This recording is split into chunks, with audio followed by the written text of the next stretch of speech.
സൗദിയിൽ പരീക്ഷണാർത്ഥം പുറത്തിറക്കിയ ഡ്രൈവറില്ലാ കാറുകളിൽ യാത്ര ചെയ്തവരുടെ എണ്ണം 1000 കടന്നതായി കണക്കുകൾ. ട്രാൻസ്പോർട്ട് ജനറൽ അതോറിറ്റിയുടേതാണ് പദ്ധതി. പരീക്ഷണം വിജയകരമായതോടെ സേവനം റിയാദിന്റെ വിവിധയിടങ്ങളിൽ ലഭ്യമാക്കാനാണ് തീരുമാനം.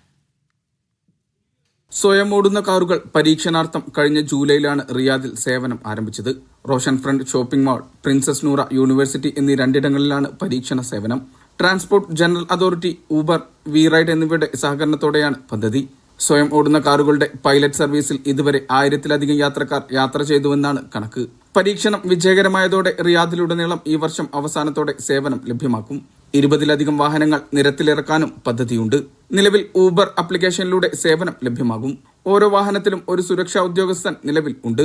ആഭ്യന്തര മന്ത്രാലയം, വിവരസാങ്കേതിക മന്ത്രാലയം, Saudi Data and Artificial Intelligence Authority, Metrology and Quality Organisation തുടങ്ങിയ വകുപ്പുകളുടെ സഹകരണത്തോടെയായിരിക്കും പദ്ധതി വിപുലീകരിക്കുക.